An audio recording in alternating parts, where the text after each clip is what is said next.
അസ്സലാമലൈക്കും dear friends. ഇന്നത്തെ നമ്മുടെ സ്പെഷ്യൽ വീട്ടിലുള്ള ചേരുവകൾ വെച്ചിട്ട് പെട്ടെന്ന് തന്നെ ചെയ്തെടുക്കാൻ പറ്റുന്ന ഒരു വെറൈറ്റി പലഹാരമാണ്. നമ്മുടെ ഈ വീഡിയോ കണ്ടുകൊണ്ടിരിക്കുന്ന സമയത്ത് നിങ്ങൾക്ക് ഇഷ്ടപ്പെടുകയാണെങ്കിൽ ഒന്ന് ലൈക്ക് ചെയ്തേക്കണേ. അതുപോലെ തന്നെ നമ്മുടെ ഈ ചാനൽ ആദ്യമായിട്ട് കാണുന്നവരും ഇതുവരെയും സബ്സ്ക്രൈബ് ചെയ്യാത്തവരും പ്ലീസ് ഒന്ന് സബ്സ്ക്രൈബ് ചെയ്തേക്കണേ. ഞാനിടുന്ന വീഡിയോസ് ഉടനടി കിട്ടുന്നതിനായി സബ്സ്ക്രൈബ് ബട്ടന്റെ തൊട്ടടുത്ത് കാണുന്ന ബെല്ലൈക്കൺ കൂടി ക്ലിക്ക് ചെയ്തിട്ട് ഓൾ എന്ന ഓപ്ഷൻ എനേബിൾ ചെയ്യാനും മറക്കല്ലേ. ആദ്യം തന്നെ ഇതിന് വേണ്ടിയിട്ട് ഒരു മിക്സിംഗ് ബൗളില് 1.5 കപ്പ് മൈദ ഇട്ട് കൊടുക്കാം. ഞാനിപ്പോൾ 250 ml കപ്പിന് 1.5 കപ്പ് മൈദയാണ് എടുത്തിട്ടുള്ളത്. അപ്പോൾ നിങ്ങൾക്ക് ഈ അളവ് കപ്പില്ല എന്നുണ്ടെങ്കിൽ ഏതെങ്കിലും ഒരു ഗ്ലാസ് എടുക്കുക. അതിനനുസരിച്ച് വേണം വെള്ളവും മൈദയൊക്കെ അളന്നെടുക്കാൻ വേണ്ടിയിട്ട്. ഇനി ഇതിലേക്ക് ആവശ്യത്തിന് ഉപ്പിട്ട് കൊടുക്കാം. ഞാനിപ്പോൾ 1/4 ടീസ്പൂൺ ഉപ്പാണ് ഇട്ട് കൊടുക്കുന്നത്. ഇനി ഇതിലേക്ക് 1 ടീസ്പൂൺ എണ്ണ കൂടി ഒഴിച്ചു കൊടുക്കാം. മാവ് ഒന്ന് സോഫ്റ്റ് ആയി കിട്ടുകയും ചെയ്യും. മാവ് ഒട്ടിപ്പിടിക്കാതെ നല്ലതുപോലെ ഒന്ന് കുഴച്ചെടുക്കാനും പറ്റും. ഇനി മാവും എണ്ണയും ഉപ്പും എല്ലാ ഭാഗത്തും എത്തണം. അതുകൊണ്ട് ഒരു സ്പൂൺ വെച്ചോ ഒരു വിസ്ക് വെച്ചോ ഒന്ന് മിക്സ് ചെയ്ത് കൊടുക്കാം. ഇനി മാവൊന്ന് കുഴച്ചെടുക്കാം. അതിന് വേണ്ടിയിട്ട് ഞാൻ മാവ് അളന്നെടുത്ത അതേ കപ്പിൽ തന്നെയാണ് 1 കപ്പ് വെള്ളം എടുത്തിട്ടുള്ളത്. കുറച്ച് വീതം വെള്ളം ഒഴിച്ച് വേണം ഈ മാവൊന്ന് കുഴച്ചെടുക്കാൻ. സാധാരണ പച്ചവെള്ളമാണ് ഞാൻ എടുത്തിട്ടുള്ളത്. ഇനി കൈവച്ച് നല്ലതുപോലെ ഒന്ന് കുഴച്ചെടുക്കാം. നമ്മൾ ചപ്പാത്തിക്കൊക്കെ കുഴയ്ക്കുന്നത് പോലെ തന്നെയാണ് ഇതും കുഴച്ചെടുക്കേണ്ടത്. ഇനി വീണ്ടും കുറച്ച് വെള്ളം കൂടി ഒഴിച്ചു കൊടുക്കാം. പിന്നെ നല്ലതുപോലെ ഒന്ന് കുഴച്ചെടുക്കാം. നമ്മൾ എടുക്കുന്ന മാവിനനുസരിച്ച് വെള്ളത്തിന്റെ അളവിനും വ്യത്യാസം ഉണ്ടാവും. നമ്മൾ ചപ്പാത്തിക്കൊക്കെ എങ്ങനെയാണോ കുഴച്ചെടുക്കുന്നത് അതുപോലെ നല്ല കട്ടിക്ക് വേണം ഇതൊന്ന് കുഴച്ചെടുക്കാൻ. ഇപ്പോൾ എനിക്ക് 1/4 കപ്പ് വെള്ളത്തിന്റെ ആവശ്യമേ വന്നിട്ടുള്ളൂ. ഇനി മാവ് കൗണ്ടർ ടോപ്പിലിട്ടോ അല്ലെങ്കിൽ നമ്മൾ ബൗളിൽ വെച്ചോ 1 മിനിറ്റെങ്കിലും നല്ല സോഫ്റ്റ് ആയിട്ട് ഈ മാവൊന്ന് കുഴച്ചെടുക്കണം. ഇപ്പൊ മാവ് നല്ല സോഫ്റ്റ് ആയിട്ട് കുഴച്ചെടുത്തിട്ടുണ്ട്. മാവ് നല്ല കട്ടിയായിരിക്കണം, ഇതുപോലെ സോഫ്റ്റും ആയിരിക്കണം. ആ ഒരു പരുവത്തിന് വേണം മാവ് കുഴച്ചെടുക്കാൻ. ഇനി ഈ മാവ് ഡ്രൈ ആയി പോവാതിരിക്കാൻ വേണ്ടിയിട്ട് കുറച്ച് ഓയിൽ ഒന്ന് തടവി കൊടുക്കാം. ഇനി ഈ മാവ് കുറച്ച് സമയം ഒന്ന് മൂടി വെക്കാം. ഈ സമയം കൊണ്ട് നമുക്ക് ഇതിന്റെ ഫില്ലിംഗ് എങ്ങനെ ഉണ്ടാക്കിയെടുക്കാൻ നോക്കാം. ഇനി ചൂടായി കിടക്കുന്ന ഒരു പാനിലേക്ക് 1 ടേബിൾ സ്പൂൺ വെളിച്ചെണ്ണ ഒഴിച്ചു കൊടുക്കാം. എണ്ണ ഒന്ന് ചൂടാവട്ടെ. ഇപ്പൊ എണ്ണ ചൂടായിട്ടുണ്ട്. ഇതിലേക്ക് 1/2 ടീസ്പൂൺ വലിയ ജീരകം ഇട്ട് കൊടുക്കാം. ഇനി ഇതൊന്ന് ഇളക്കി കൊടുക്കാം. ഈ വലിയ ജീരകത്തിന്റെ നിറമൊന്ന് ചെറുതായിട്ട് മാറണം. അതുവരെ ചെറുതായിട്ടൊന്ന് ഇളക്കി കൊടുക്കാം.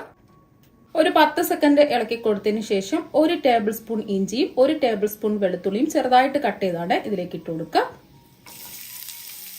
അതുപോലെ തന്നെ ഇതിലേക്ക് 2 പച്ചമുളകും കൂടി ചെറുതായിട്ട് കട്ട് ചെയ്ത് ഇട്ട് കൊടുക്കുക. അവരവരുടെ എരിവിനനുസരിച്ച് വേണം പച്ചമുളക് എടുക്കാൻ വേണ്ടിയിട്ട്. ഇനി ഇഞ്ചിയുടെയും വെളുത്തുള്ളിയുടെയും ആ ഒരു പച്ചമണം പോകുന്നവരെ ഒന്ന് ഇളക്കി കൊടുക്കുക.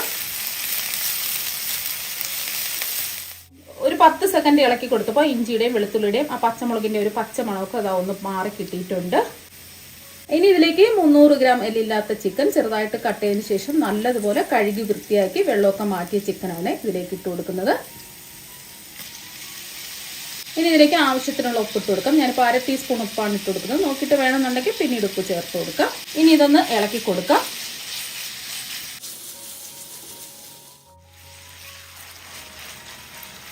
ഇപ്പൊ കണ്ടില്ലേ, ചിക്കനിൽ നിന്ന് വെള്ളമൊക്കെ ഇറങ്ങി വന്നിട്ടുണ്ട്. ഇനി വേറെ അഡീഷണൽ വെള്ളമൊന്നും ചേർക്കേണ്ട ആവശ്യമില്ല. ഈ ചിക്കനിൽ നിന്നുള്ള വെള്ളത്തിൽ തന്നെയാണ് ഈ ചിക്കൻ ഒന്ന് വെന്ത് കിട്ടേണ്ടത്. ഒന്നുകിൽ മൂടി വെച്ച് വേവിക്കുക, അല്ലെങ്കിൽ ഇതുപോലെ ഒന്ന് ഇളക്കി കൊടുത്ത് ഈ ചിക്കൻ ഒന്ന് വേവിച്ചെടുക്കാം. ഇപ്പൊ കണ്ടില്ലേ, ചിക്കനിൽ നിന്നുള്ള വെള്ളമൊക്കെ വറ്റി ചിക്കൻ വെന്ത് കിട്ടിയിട്ടുണ്ട്. നമുക്ക് പിടിച്ചു നോക്കുമ്പോൾ തന്നെ മനസ്സിലാക്കാൻ പറ്റും. ഇനി ഇതിലേക്ക് 2 സവാള നീളത്തിൽ കട്ട് ചെയ്തതും 1 ക്യാരറ്റ് ഇതുപോലെ നീളത്തിൽ കട്ട് ചെയ്തും കൂടി ഇട്ട് കൊടുക്കാം. ഇനി ഇതൊന്ന് ഇളക്കി കൊടുക്കാം. ഈ സവാളയൊക്കെ ഒന്ന് വാടി വരണം. അതുവരെ ഇടയ്ക്കൊന്ന് ഇളക്കി കൊടുക്കാം. ഒരു 3 മിനിറ്റ് കഴിഞ്ഞപ്പോൾ സവാളയും ക്യാരറ്റും ഒക്കെ ഒന്ന് വാടി കിട്ടിയിട്ടുണ്ട്. ഇനി ഇതിലേക്ക് 1 ക്യാപ്സിക്കം നീളത്തിൽ കട്ട് ചെയ്തും കൂടി ഇട്ട് കൊടുക്കാം. ക്യാപ്സിക്കം ഒക്കെ ലാസ്റ്റിൽ വേണം ഇട്ട് കൊടുക്കാൻ വേണ്ടിയിട്ട്. ഇത് പെട്ടെന്ന് തന്നെ വെന്ത് കുഴഞ്ഞു പോകും. ഇനി ഇതൊന്ന് ഇളക്കി കൊടുക്കാം. ജസ്റ്റ് ഒന്ന് ഇളക്കി കൊടുത്താൽ മാത്രം മതി. ഇനി ഇതിലേക്ക് 1 ടീസ്പൂൺ ചില്ലി ഫ്ലാക്സ് ഇട്ട് കൊടുക്കാം. ചതച്ച മുളകാണ്. ഇതില്ലാന്നുണ്ടെങ്കിൽ 1/2 ടീസ്പൂൺ മുളക് പൊടി ഇട്ട് കൊടുത്താലും മതി. അതുപോലെ തന്നെ ഒരു 1/4 ടീസ്പൂൺ മഞ്ഞൾപ്പൊടി, ഒരു 1/2 ടീസ്പൂൺ കുരുമുളക് പൊടിയും കൂടി ചേർത്ത് കൊടുക്കുക. ഇനി ഇതൊന്ന് ഇളക്കി കൊടുക്കാം.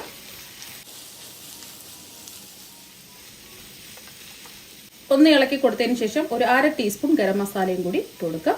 ഇതും ഒന്ന് ഇളക്കി കൊടുക്കാം. ഇനി ഇതിലേക്ക് 1 ടേബിൾ സ്പൂൺ ടൊമാറ്റോ സോസും കൂടി ചേർത്ത് കൊടുക്കാം. ഇപ്പോൾ 1 മിനിറ്റ് ആയിട്ടുണ്ട്. ഇനി ഫ്ലെയിം ഓഫ് ആക്കാം. ഇനി ഇതിലേക്ക് നമ്മൾ ചേർത്ത് കൊടുക്കാൻ പോകുന്നത് 2 ടേബിൾ സ്പൂൺ മയോണൈസ് ആണ്. ഇനി എല്ലാം കൂടിയിട്ട് നല്ലതുപോലെ ഒന്ന് ഇളക്കി യോജിപ്പിച്ചെടുക്കാം. ഇപ്പം നല്ലതുപോലെ ഒന്ന് ഇളക്കി യോജിപ്പിച്ചെടുക്കാം. നമ്മുടെ അടിപൊളി ടേസ്റ്റുള്ള ഫില്ലിംഗ് ഇതാ ഇവിടെ റെഡി ആയിട്ടുണ്ട്. ഇനി ഇത് ചൂട് മാറാൻ വേണ്ടിയിട്ട് നമുക്ക് മാറ്റി വയ്ക്കാം. ഇനി ഒരു മിക്സിംഗ് ബൗളിൽ 1/2 കപ്പ് മൈദ ഇട്ട് കൊടുക്കാം. ഇനി മാവിലേക്ക് കുറച്ച് വെള്ളം ഒഴിച്ച് ഒന്ന് കലക്കിയെടുക്കാം. ഇനി കട്ടകളൊന്നും ഇല്ലാതെ ഇതുപോലെ ഒന്ന് മിക്സ് ചെയ്തെടുക്കാം. ഇപ്പം മാവ് കട്ടകളൊന്നും ഇല്ലാതെ നല്ലതുപോലെ ഒന്ന് കലക്കി മിക്സ് ചെയ്തെടുത്തിട്ടുണ്ട്. ഈ മാവ് മിക്സ് ചെയ്യാൻ വേണ്ടിയിട്ട് ഞാനിവിടെ 1/4 കപ്പ് വെള്ളമാണ് എടുത്തിട്ടുള്ളത്. ഈ ഒരു പരുവത്തിന് വേണം നമ്മുടെ ബാറ്റർ തയ്യാറാക്കിയെടുക്കാൻ. ഒരുപാടങ്ങ് ലൂസ് ആവാനും പാടില്ല, ഒരുപാടങ്ങ് കട്ടിയാവാനും പാടില്ല. ഇനി ഇത് നമുക്ക് മാറ്റി വയ്ക്കാം. നമ്മൾ ഫില്ലിംഗ് ഉണ്ടാക്കാൻ എടുത്ത സമയം മാത്രമേ മാവ് റെസ്റ്റ് ചെയ്യാൻ വെച്ചിട്ടുള്ളൂ. ഏകദേശം ഒരു 1/2 മണിക്കൂറാണ് മാവ് റെസ്റ്റ് ചെയ്യാൻ വെച്ചിട്ടുള്ളത്. ഇനി മാവ് ഒന്നുകൂടി ഒന്ന് സോഫ്റ്റ് ആയിട്ട് കുഴച്ചെടുക്കാം. ജസ്റ്റ് ഒന്ന് കുഴച്ചെടുത്താൽ മാത്രം മതി. ഇപ്പോൾ ഇതാ ഒന്ന് കുഴച്ചെടുത്തിട്ടുണ്ട്. ഇനി ഇത് ചെറിയ ഉരുളകളാക്കി എടുക്കാം.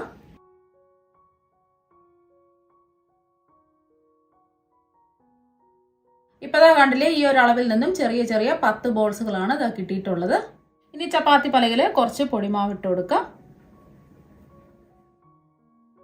ഇനി പൊടിമാവ് മാവിന്റെ എല്ലാ ഭാഗത്തും എത്തുന്നതിന് വേണ്ടിയിട്ട് ഇതുപോലെ ഒന്ന് ആക്കി കൊടുക്കുക. എന്നിട്ട് കൈവച്ച് ഒന്ന് ചെറുതായിട്ടൊന്ന് പ്രസ് ചെയ്തും കൂടി കൊടുക്കുക. ഇനി മാവ് ഒന്ന് പരത്തിയെടുക്കാം. നമ്മൾ ചപ്പാത്തിക്കൊക്കെ പരത്തി എടുക്കുന്നത് പോലെ കനം കുറച്ച് വേണം ഇതൊന്ന് പരത്തിയെടുക്കാൻ. എത്രത്തോളം നമുക്ക് കനം കുറച്ച് പരത്തിയെടുക്കാൻ പറ്റുന്നോ അത്രത്തോളം ഇതുപോലെ ഒന്ന് പരത്തിയെടുക്കുക. ഇപ്പൊ അതൊന്ന് പരത്തി എടുത്തിട്ടുണ്ട്. ഈ ഒരു കനത്തിൽ വേണം പരത്തിയെടുക്കാൻ. ചൂടായി കിടക്കുന്ന തവയിലേക്ക് ഈ പരത്തിയെടുത്ത മാവ് ഇട്ട് കൊടുക്കുക. ഇനി ചപ്പാത്തിയൊക്കെ ചുട്ടെടുക്കുന്ന പോലെ ചുട്ടെടുക്കേണ്ട ആവശ്യമൊന്നുമില്ല. തിരിച്ചു മറിച്ചു വിട്ട് ഈ മാവൊന്ന് വാട്ടിയെടുത്താൽ മതി. ഈ മാവിന്റെ കളറൊന്നും മാറാനും പാടില്ല. ഇനി ഇത് തിരിച്ചിട്ട് കൊടുക്കുക.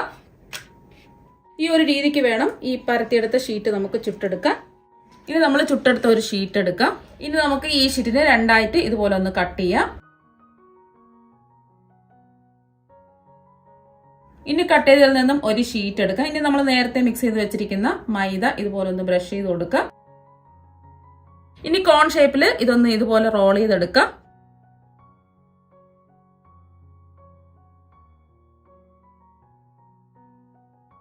ഇനി ഇതിന്റെ ഉള്ളിലേക്ക് നമ്മൾ തയ്യാറാക്കി വെച്ച ഫില്ലിങ് നിറച്ചു കൊടുക്കാം.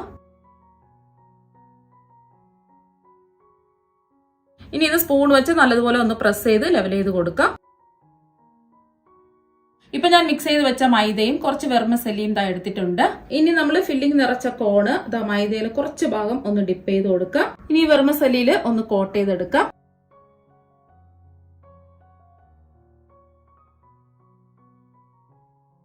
ഇനി ചൂടായി കിടക്കുന്ന എണ്ണയിലേക്ക് ഓരോന്നായിട്ടിട്ട് ഫ്രൈ ചെയ്തെടുക്കാം.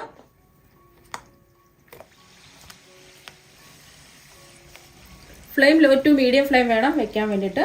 ഒരു സൈഡ് ഒരു ഗോൾഡൻ നിറമാകുമ്പോൾ നമുക്കിതൊന്ന് തിരിച്ചിട്ട് കൊടുക്കാം.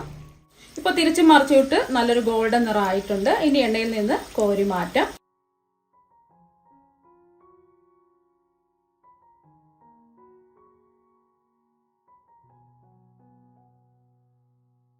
ഇപ്പൊ നമ്മുടെ പലഹാരം എല്ലാം ഇവിടെ റെഡി ആയിട്ടുണ്ട്. അപ്പൊ കണ്ടില്ലേ, നല്ല ക്രിസ്പി ആയിട്ട് ഇരിപ്പുണ്ട്. കിടിലൻ ടേസ്റ്റ് ആണ് കഴിക്കാൻ വേണ്ടിയിട്ട്. ഇതിന്റെ ഉള്ളിലുള്ള ഫില്ലിംഗ് ഒക്കെ നല്ല അടിപൊളി ടേസ്റ്റ് ആണ്. അപ്പൊ നിങ്ങൾ ഒരു പ്രാവശ്യമെങ്കിലും ഇതുപോലെ ഒന്ന് ട്രൈ ചെയ്ത് നോക്കുക. തീർച്ചയായും നിങ്ങൾക്ക് എല്ലാവർക്കും ഇഷ്ടപ്പെടും.